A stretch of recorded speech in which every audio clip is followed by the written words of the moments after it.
Kevin.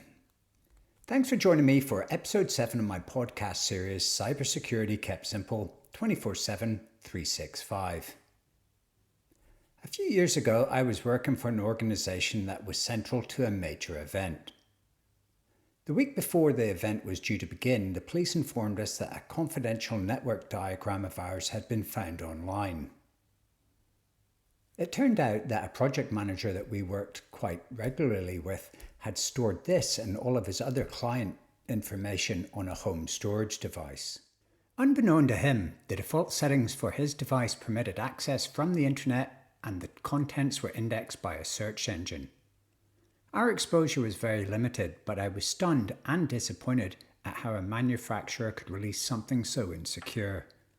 Sadly, tens of thousands of storage devices similar to his are still exposed and accessible to anybody who is willing to look.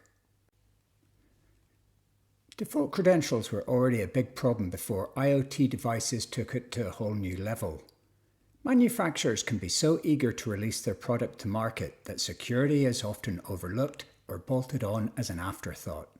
At the very minimum, I think new devices should force the user to change default credentials before being able to connect it. And I think users should be warned if their new device is open to the internet.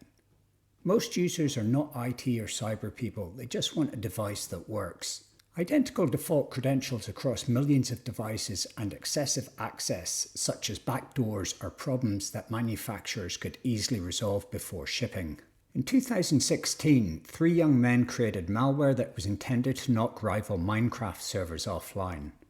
It would scan the internet looking for insecure IoT devices with default credentials and then use those devices to send massive amounts of data to their targeted servers. When they realized how many unsecured devices were out there, they started targeting large service providers and managed to disrupt Netflix, Reddit, and huge parts of the internet with DDoS attacks. The malware became known as Mirai.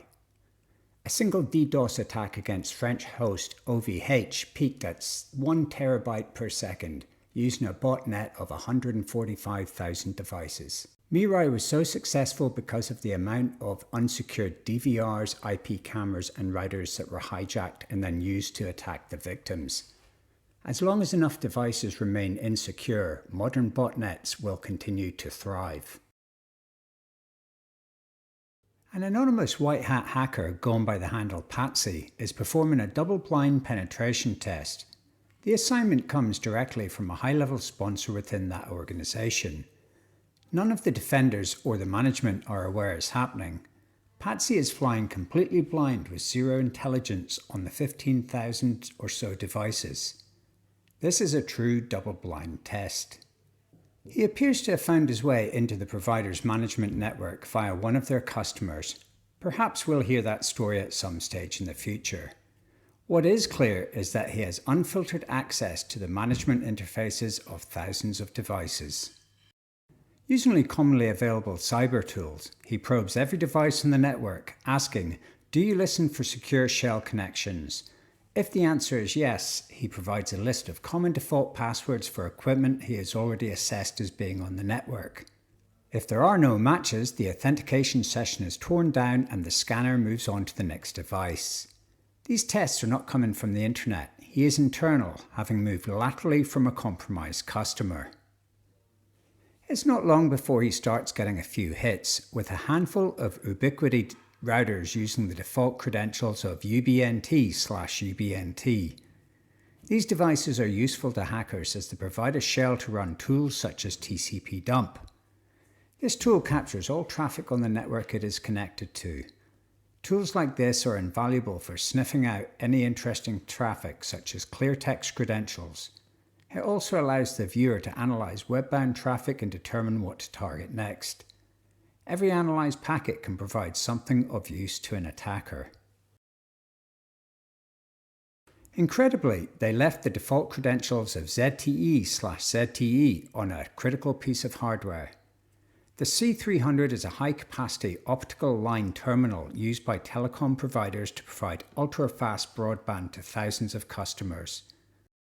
Even worse than leaving the default credentials active was then creating additional administrator accounts which Patsy was able to copy the obfuscated passwords for cracking offline.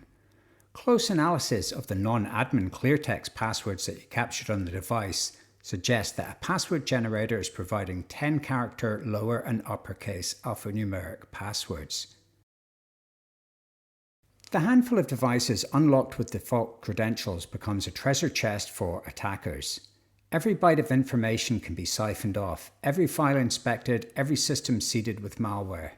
Skilled adversaries excel at turning fragments into a full picture, piecing together small clues until they uncover the next target in the chain. Wireshark is a tool that dissects raw traffic captures. By tapping multiple points across the provider's network, the attacker patiently waits for something valuable to surface. Perhaps cleartext credentials drifting by. Wireshark's precision is ruthless. It can unravel even the most complex flows into digestible streams, exposing what should have remained hidden. Newer protocols like SSH and HTTPS secure traffic by encrypting it. Legacy protocols such as Telnet and outdated SNMP versions provide no encryption or obfuscation. Packets reveal themselves in plain sight, credentials included. Capturing cleartext credentials like this is like winning hacking lotto for attackers. Every digital system should be built with security in mind from the start. Default settings and passwords might make setup easier, but they also create risk, and it's up to users to change them. When default settings can be hijacked and weaponized into massive botnets, it's time to rethink the rules. Basic security should be built into every device, not left to chance. There's no such thing as secure by stealth. Hackers are constantly scanning the internet looking for systems left vulnerable by default. Changing default settings and credentials is one of the simplest things we can all do to help reduce cybercrime. Next time you get a new device, remember to spend the extra few minutes to secure it. Those extra few minutes now could save you a lot of heartache in the future. I hope you found this an entertaining and informative episode.